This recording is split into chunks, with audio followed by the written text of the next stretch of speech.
9ാം ക്ലാസ്സിലെ പുതിയ പാഠപുസ്തകത്തിലെ ബയോളജിയിലെ ദഹനവും പോഷക സംവഹനവും എന്ന ചാപ്റ്ററാണ് നമ്മൾ ഇന്നിവിടെ ഡിസ്കസ് ചെയ്യാൻ പോകുന്നത്. ആദ്യം നമുക്ക് നമ്മുടെ ശരീരത്തിലെ പോഷക ഘടകങ്ങളും അവയുടെ ധർമ്മവും എന്തൊക്കെയാണെന്ന് പഠിക്കാം. നമ്മുടെ ശരീരത്തിലെ പോഷക ഘടകങ്ങളാണ് ധാന്യകം, പ്രോട്ടീൻ, കൊഴുപ്പ്, ധാതുക്കൾ, വിറ്റാമിനുകൾ, ജലം. ധാന്യകം, പ്രോട്ടീൻ, കൊഴുപ്പ്, ധാതുക്കൾ, വിറ്റാമിനുകൾ, ജലം. ഇനി നമുക്ക് ഓരോന്നിൻ്റെയും ധർമ്മം എന്താണെന്ന് നോക്കാം. ധാന്യകം ശരീരത്തിനാവശ്യമായ ഊർജം പ്രദാനം ചെയ്യുക. ധാന്യകത്തിൻ്റെ ധർമ്മമാണ് ശരീരത്തിന് ആവശ്യമായ ഊർജം പ്രദാനം ചെയ്യുക എന്നത്. ശരീര നിർമ്മാണ ഘടകമാണ് പ്രോട്ടീൻ. ശരീര നിർമ്മാണ ഘടകമാണ് പ്രോട്ടീൻ. കൊഴുപ്പ് ശരീരത്തിന് ഊർജം നൽകുന്നതിനോടൊപ്പം കോശ വളർച്ചയെയും സഹായിക്കുന്നു. കൊഴുപ്പ് ശരീരത്തിന് ഊർജം നൽകുന്നതിനോടൊപ്പം ശരീര വളർച്ചയെയും സഹായിക്കുന്നു. നെക്സ്റ്റ്, ധാതുക്കൾ വളർച്ച, വികാസം, ആരോഗ്യം എന്നിവ പ്രദാനം ചെയ്യുന്നു. ധാതുക്കൾ വളർച്ച, വികാസം, ആരോഗ്യം എന്നിവ പ്രദാനം ചെയ്യുന്നു. വൈറ്റമിനുകൾ വൈറ്റമിനുകൾ രോഗപ്രതിരോധ ശേഷി, ശരിയായ ശാരീരിക പ്രവർത്തനങ്ങൾ എന്നിവ നിയന്ത്രിക്കുന്നു. രോഗപ്രതിരോധ ശേഷി ഉണ്ടാക്കുന്നത് വൈറ്റമിൻസ് ആണ്. അതുപോലെ തന്നെ ശരിയായ ശാരീരിക പ്രവർത്തനങ്ങൾ ചെയ്യുന്നതും വൈറ്റമിൻസ് ആണ്. ലാസ്റ്റ് വൺ, ജലം. ജലത്തിൻ്റെ ധർമ്മമാണ് ശരീര ഊഷ്മാവ് ക്രമപ്പെടുത്തുക, നിർജ്ജലീകരണം തടയുക. ശരീര ഊഷ്മാവ് ക്രമപ്പെടുത്തുക, നിർജ്ജലീകരണം തടയുക. എന്താണ് സമീകൃതാഹാരം? അതായത് ബാലൻസ്ഡ് ഡയറ്റ്. അതെന്താണെന്ന് നമുക്ക് നോക്കാം.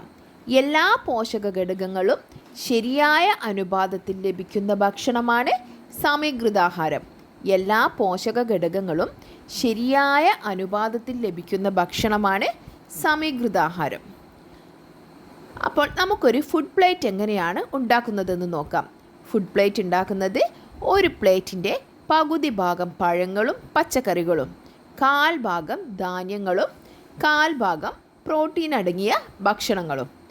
ഇതിൻ്റെ കൂടെ ഒരു ഗ്ലാസ് പാലോ പാലുൽപ്പന്നങ്ങളോ, ഇത്രയും അടങ്ങിയതാണ് ഒരു ഫുഡ് പ്ലേറ്റ്. ഒരു ഫുഡ് പ്ലേറ്റിൽ എന്തൊക്കെയാണ് വേണ്ടത്? ഒരു പ്ലേറ്റിൻ്റെ പകുതി ഭാഗം പഴങ്ങളും പച്ചക്കറികളും, 1/4 ഭാഗം ധാന്യങ്ങൾ, അടുത്ത 1/4 ഭാഗം പ്രോട്ടീൻ അടങ്ങിയ ഭക്ഷണങ്ങൾ, ഒരു ഗ്ലാസ് പാലോ പാലുൽപ്പന്നങ്ങളോ. ഇതാണ് ഒരു ഫുഡ് പ്ലേറ്റ്. പോഷണ പ്രക്രിയയിലെ ഘട്ടങ്ങൾ ഏതൊക്കെയെന്ന് നമുക്ക് നോക്കാം. ഫസ്റ്റ്, ആഹാര സ്വീകരണം, ദെൻ ദഹനം, നെക്സ്റ്റ് ആഗിരണം, സ്വാംശീകരണം, വിസർജനം. ഇങ്ങനെ 5 ഘട്ടങ്ങളാണ് മനുഷ്യനിലെ പോഷണ പ്രക്രിയയിൽ ഉള്ളത്.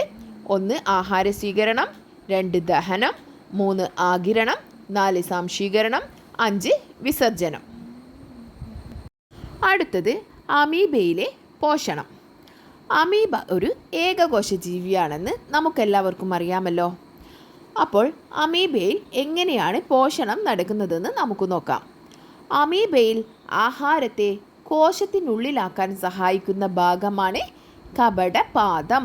കപടപാദം. അമീബയിൽ ആഹാരത്തെ കോശത്തിനുള്ളിലാക്കാൻ സഹായിക്കുന്ന ഭാഗമാണ് കപടപാദം. അമീബയുടെ കോശത്തിനുള്ളിലെ ഫുഡ് വാക്യൂളിലെത്തിയ ആഹാരത്തെ എൻസൈമുകൾ ദഹിപ്പിക്കുന്നു. ഇതാണ് കോശാന്തരിക ദഹനം. അമീബയിൽ ആഹാരാവശിഷ്ടങ്ങൾ പുറന്തള്ളപ്പെടുന്ന ഭാഗം കോശോപരി തലം. അമീബയിൽ ആഹാരാവശിഷ്ടങ്ങൾ പുറന്തള്ളപ്പെടുന്ന ഭാഗം കോശോപരി തലം. ഹൈഡ്രയിലെ പോഷണം എങ്ങനെയാണെന്ന് നമുക്ക് നോക്കാം.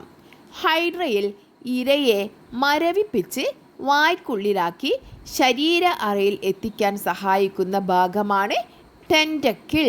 ടെൻറ്റക്കിൾ. ഹൈഡ്രയിൽ ഇരയെ മരവിപ്പിച്ച് വായ്ക്കുള്ളിലാക്കി ശരീര അറയിലെത്തിക്കാൻ സഹായിക്കുന്ന ഭാഗമാണ് ടെൻറ്റക്കിൾ. ഹൈഡ്രയുടെ ശരീര അറയുടെ ഉൾഭിത്തിയിലെ കോശങ്ങൾ ഉൽപ്പാദിപ്പിക്കുന്ന എൻസൈമുകളുടെ പ്രവർത്തനത്താൽ ശരീര അറയിൽ വെച്ച് ദഹനം ആരംഭിക്കുന്നു.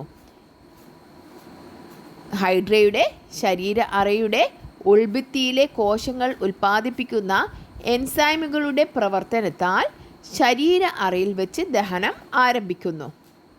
ഇതിന് കോശബാഹ്യ ദഹനം അഥവാ എക്സ്ട്രാ സെല്ലുലാർ ഡൈജഷൻ എന്ന് പറയുന്നു. കോശബാഹ്യ ദഹനം. ഹൈഡ്രയുടെ കോശത്തിനുള്ളിൽ എത്തുന്ന ഭാഗികമായി ദഹിച്ച ഘടകങ്ങളെ ഫുഡ് വാക്യൂളിലെ എൻസൈമുകൾ പൂർണ്ണമായും ദഹിപ്പിക്കുന്നു. ഹൈഡ്രയുടെ കോശത്തിനുള്ളിൽ എത്തുന്ന ഭാഗികമായി ദഹിച്ച ഘടകങ്ങളെ ഫുഡ് വാക്യൂളിലെ എൻസൈമുകൾ പൂർണ്ണമായും ദഹിപ്പിക്കുന്നു.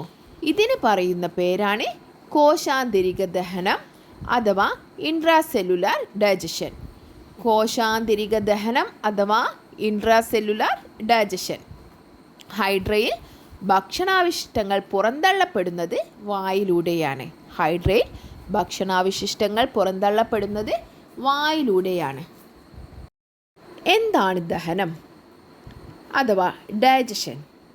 സങ്കീർണമായ ആഹാര ഘടകങ്ങളെ ആഗിരണത്തിനായി ലഘുഘടകങ്ങളാക്കുന്ന പ്രക്രിയയാണ് ദഹനം. സങ്കീർണമായ ആഹാര ഘടകങ്ങളെ ആഗിരണത്തിനായി ലഘുഘടകങ്ങളാക്കുന്ന പ്രക്രിയയാണ് ദഹനം. പല്ലുകൾ ആഹാരത്തെ ചവച്ചരക്കുന്നതിലൂടെയും ആമാശയത്തിലെയും ചെറുകുടലിലെയും പേശികളുടെ ശക്തമായ സങ്കോചങ്ങളിലൂടെയും ആഹാരം ചെറുകണികകളായി മാറുന്നു. ഇതിന് പറയുന്ന പേരാണ് യാന്ത്രിക ദഹനം അഥവാ മെക്കാനിക്കൽ ഡൈജഷൻ. യാന്ത്രിക ദഹനം അഥവാ മെക്കാനിക്കൽ ഡൈജഷൻ. ദഹനരസങ്ങളിലെ എൻസൈമുകളുടെ പ്രവർത്തനത്താൽ സങ്കീർണമായ പോഷക ഘടകങ്ങൾ ആഗിരണയോഗ്യമായ ലഘുഘടകങ്ങളായി മാറുന്നു. ഇതിന് പറയുന്ന പേരാണ് രാസിക ദഹനം അഥവാ കെമിക്കൽ ഡൈജഷൻ. രാസിക ദഹനം അഥവാ കെമിക്കൽ ഡൈജഷൻ. അപ്പോൾ എന്താണ് കെമിക്കൽ ഡൈജഷൻ? ദഹനരസങ്ങളിലെ എൻസൈമുകളുടെ പ്രവർത്തനത്താൽ സങ്കീർണമായ പോഷക ഘടകങ്ങൾ ആഗിരണയോഗ്യമായ ലഘുഘടകങ്ങളായി മാറുന്നതാണ് രാസിക ദഹനം. അയവിറക്കുന്ന ജീവികളുടെ ആമാശയത്തിന് 4 അറകളാണുള്ളത്. അയവിറക്കുന്ന ജീവികളുടെ ആമാശയത്തിന് 4 അറകളാണുള്ളത്. ഏതൊക്കെയാണ് ഈ 4 അറകൾ? Rumen, reticulum, omasum, abomasum. Rumen, reticulum, omasum, abomasum. അയവിറക്കുന്ന ജീവികളാണ് പശു. പശുവൊക്കെ അയവിറക്കുന്ന ജീവികളാണ്. ആഹാരത്തിലെ സെല്ലുലോസ്, ഹെമി സെല്ലുലോസ് മുതലായ ഘടകങ്ങളെ റൂമനിലും റെറ്റിക്കുലത്തിലുമുള്ള സൂക്ഷ്മജീവികൾ ഉൽപ്പാദിപ്പിക്കുന്ന എൻസൈമുകൾ വിഘടിപ്പിക്കുന്നു. എന്താണ്? ആഹാരത്തിലെ സെല്ലുലോസ്, ഹെമി സെല്ലുലോസ് മുതലായ ഘടകങ്ങളെ റൂമനിലും റെറ്റിക്കുലത്തിലുമുള്ള സൂക്ഷ്മജീവികൾ ഉൽപ്പാദിപ്പിക്കുന്ന എൻസൈമുകൾ വിഘടിപ്പിക്കുന്നു. അയവിറക്കുന്ന ജീവികളിലെ ആഹാരത്തിൻ്റെ താൽക്കാലിക സംഭരണ കേന്ദ്രമാണ് റൂമൻ. അയവിറക്കുന്ന ജീവികളിലെ ആഹാരത്തിൻ്റെ താൽക്കാലിക സംഭരണ കേന്ദ്രമാണ് റൂമൻ. പല്ലിൻ്റെ ഘടന. പല്ലുകൾ ആഹാരത്തെ കടിച്ചു മുറിക്കാനും ചവച്ചരക്കാനും സഹായിക്കുന്നു. പല്ലുകൾ ആഹാരത്തെ കടിച്ചു മുറിക്കാനും ചവച്ചരക്കാനും സഹായിക്കുന്നു. മനുഷ്യ ശരീരത്തിലെ ഏറ്റവും കാഠിന്യമുള്ള പദാർത്ഥമാണ് പല്ലിലെ ഇനാമൽ. മനുഷ്യ ശരീരത്തിലെ ഏറ്റവും കാഠിന്യമുള്ള പദാർത്ഥമാണ് പല്ലിലെ ഇനാമൽ. പല്ലിൻ്റെ നിർജീവമായ പുറം കവചമാണ് ഇനാമൽ. പല്ല് നിർമ്മിച്ചിരിക്കുന്ന ജീവനുള്ള കലയാണ് ഡെൻറ്റേൻ. പല്ല് നിർമ്മിച്ചിരിക്കുന്ന ജീവനുള്ള കലയാണ് ഡെൻറ്റേൻ. പൾപ്പ് എന്ന മൃദുവായ യോജക കല കാണപ്പെടുന്ന പല്ലിൻ്റെ ഏറ്റവും ആന്തരഭാഗമാണ് pulp cavity. Pulp cavity. Pulp ക്യാവിറ്റിയിൽ രക്തക്കുഴലുകൾ, നാഡികൾ, ഡെൻഡോബ്ലാസ്റ്റ് കോശങ്ങൾ എന്നിവ കാണപ്പെടുന്നു. അപ്പോൾ പൾപ്പ് ക്യാവിറ്റിയിൽ എന്തൊക്കെയാണ് കാണപ്പെടുന്നത്? രക്തക്കുഴലുകൾ, നാഡികൾ, ഡെൻഡോബ്ലാസ്റ്റ് കോശങ്ങൾ. പല്ലിനെ മോണയിൽ ഉറപ്പിച്ചു നിർത്തുന്ന കാൽസ്യം അടങ്ങിയ യോജക കലയാണ് സിമൻറ്റം. പല്ലിനെ മോണയിൽ ഉറപ്പിച്ചു നിർത്തുന്ന കാൽസ്യം അടങ്ങിയ യോജക കലയാണ് സിമൻറ്റം. നാവും ഉമിനീരും ഭക്ഷണ സാധനം ചവച്ചരിക്കാൻ നമ്മെ സഹായിക്കുന്നു. അതുപോലെ നാക്ക് ആഹാരത്തെ അണ്ണാക്കിൻ്റെ സഹായത്തോടെ അമർത്തി ഉരുളകളാക്കുന്നു. ഗ്രസനിയിലേക്ക് തുറക്കുന്ന നാസാഗഹ്വരത്തെ ചെറുനാക്ക് അടയ്ക്കുന്നു. ഗ്രസനിയിലേക്ക് തുറക്കുന്ന നാസാഗഹ്വരത്തെ ചെറുനാക്കാണ് അടയ്ക്കുന്നത്. നാക്കിൻ്റെ പിൻഭാഗം ആഹാരത്തെ എപ്പിഗ്ലോട്ടിസിന് മുകളിലൂടെ അന്നനാളത്തിലേക്ക് കടത്തിവിടുന്നു. നാക്കിൻ്റെ പിൻഭാഗം ആഹാരത്തെ എപ്പിഗ്ലോട്ടിസിന് മുകളിലൂടെ അന്നനാളത്തിലേക്ക് കടത്തിവിടുന്നു. എന്താണ് എപ്പിഗ്ലോട്ടിസ്? ആഹാര പദാർത്ഥങ്ങൾ ശ്വാസനാളത്തിലേക്ക് കടക്കാതെ സംരക്ഷിക്കുന്ന ഭാഗമാണ് എപ്പിഗ്ലോട്ടിസ് അഥവാ ക്ലോമപിധാനം.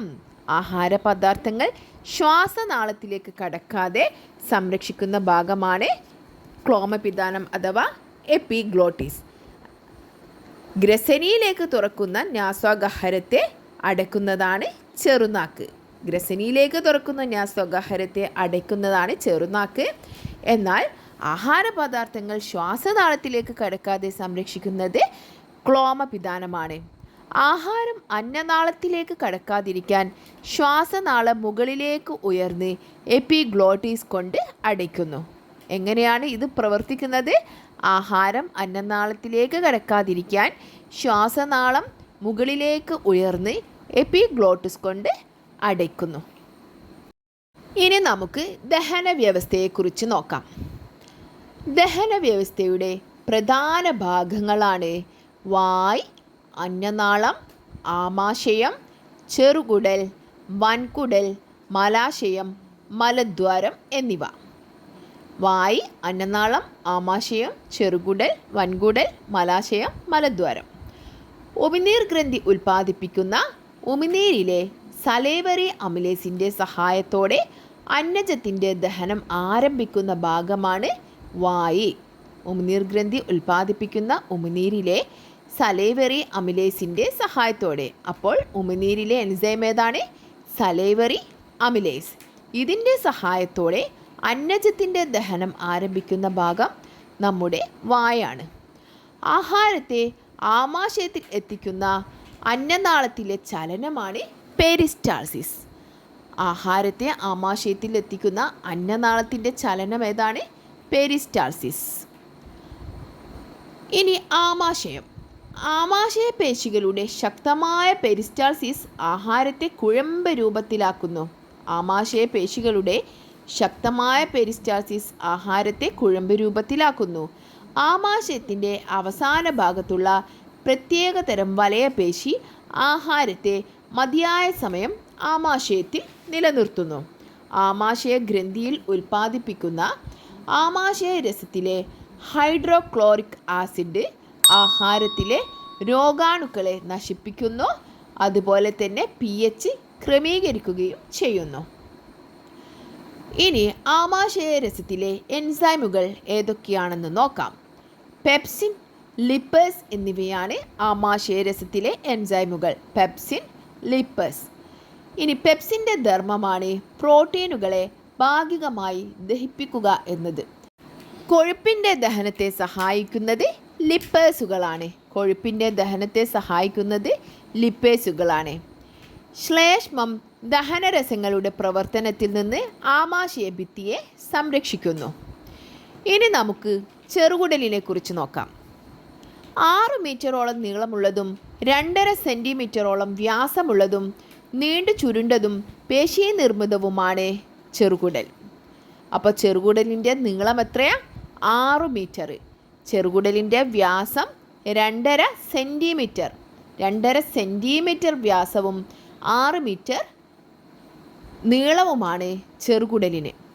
ആഹാരത്തിൻ്റെ സഞ്ചാരം സുഗമമാക്കുന്നതിന് ആഹാരത്തെ ദഹനരസവുമായി കലർത്തുന്നതിനെ സഹായിക്കുന്ന ചെറുകുടലിലെ യാന്ത്രിക പ്രവർത്തനങ്ങളാണ് പെരിസ്റ്റാൾസിസ്, സെഗ്മെൻറ്റേഷൻ.